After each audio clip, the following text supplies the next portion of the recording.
Okay, this is the introduction and overview of the umbrella power play, which is kind of treated as a volume shooting power play. We want to generate a lot of shots, hard, low shots from up high. And these two guys, F2 and F3, are providing screens and trying to crash and bang in rebounds. This is a volume shooting and lots of aggressive play down low to try to get rebound goals. In this particular case, we would always want to have a left-handed shooter. Here on the top of the circle is where we're going to start. So we have lefty up here. We want to have a righty over here. And the D1 can be a right-handed or left-handed player. We always wanted defenseman quarterbacking, which is this position here. You can have a D or a forward. In these particular cases, it just depends on which hand they are. So if you have a left-handed defenseman, we'll park them over here. But either way, these shooters always have to be ready and willing to shoot and put it on net and put it in low.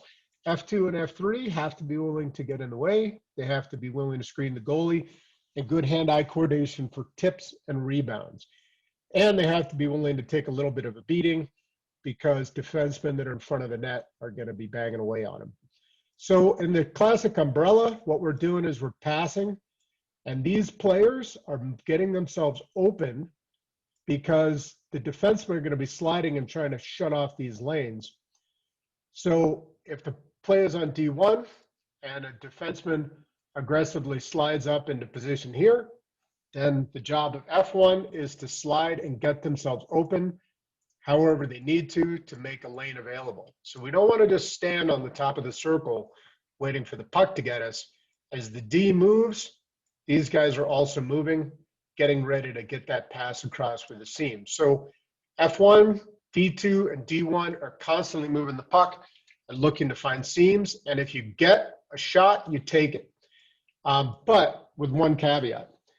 If you're just lined up and F2 and F3 are out of position, so the goalie is just staring right at you, and it's you and the goalie, don't bother.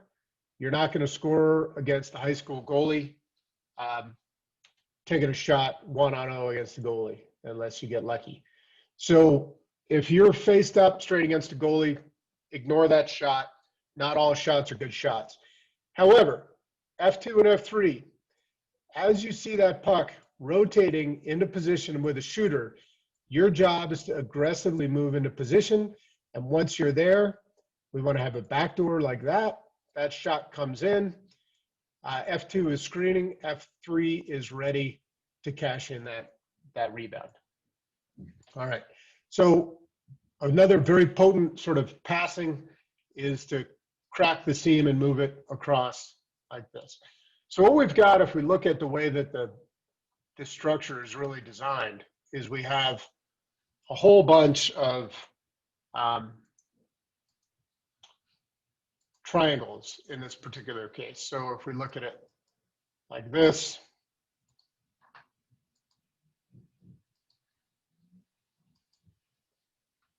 right? Basically, we have a lot of options to generate offense, which is why I particularly like this kind of setup.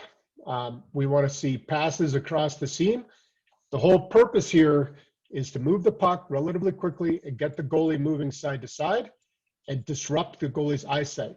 So F2 and F3 have to be willing to get in and do the greasy, dirty work in front of the net. Now, the net puck's not always going to stay up high, so occasionally the puck's going to come down low. F2 is going to be willing to roll down. F1 will provide them an outlet pass here, so you want to slide down, make yourself available. D1 will move over, D2 will slide over, and now it's looking a little more like an overload power play. So when that puck moves down here, we want to try to reset it and then move ourselves back in a position. So we're going to move over like this and reset into those prime shooting areas. So a really good play in this case would be a D1 pass to D2 with the defenseman that slides over F1, slides into shooting place, get a pass, and give it a good blast with F2 in the way.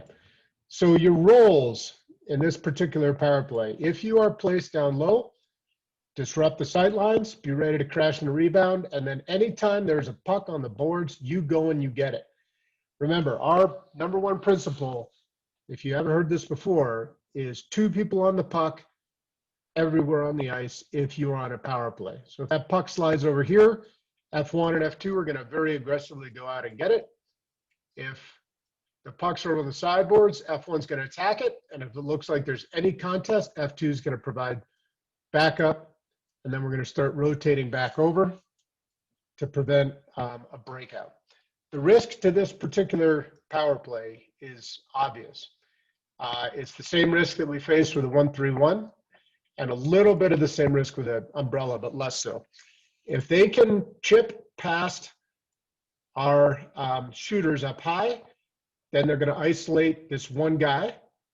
And so if you're the quarterback in this particular position, you must be ready to get back and guard against it. And F1 and F2 have to be committed to rotating back quickly.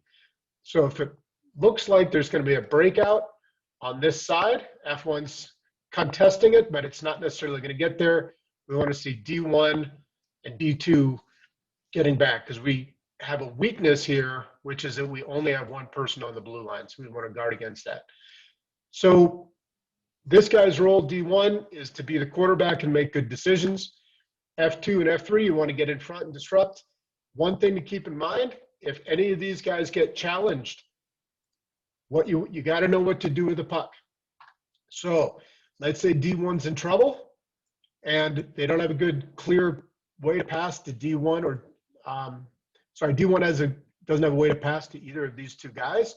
What they want to do is chuck that puck down into the soft part of the ice, which is down in the corner, and F3 is going to aggressively go get it.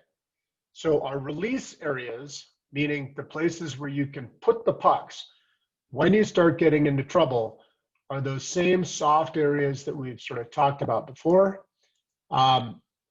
We should always have a soft area here. We'll have a soft area in here, a soft area below the net, over here, and over here. So if you're challenged and you're not sure where to put the puck, you want to throw it into these soft areas. The safest place to put it is down low, but that means that F2 and F3 have to be very aggressive about getting back and getting down to those pucks. If that happens, F3 goes and gets it. D2 slides over in order to provide a nice pass to reset the power play, and then off we go. Once we reset, everybody re-identifies with their positions, and then we can set it up like that. That's the fundamentals of the umbrella. Lots of shots, lots of tips, and good puck movement.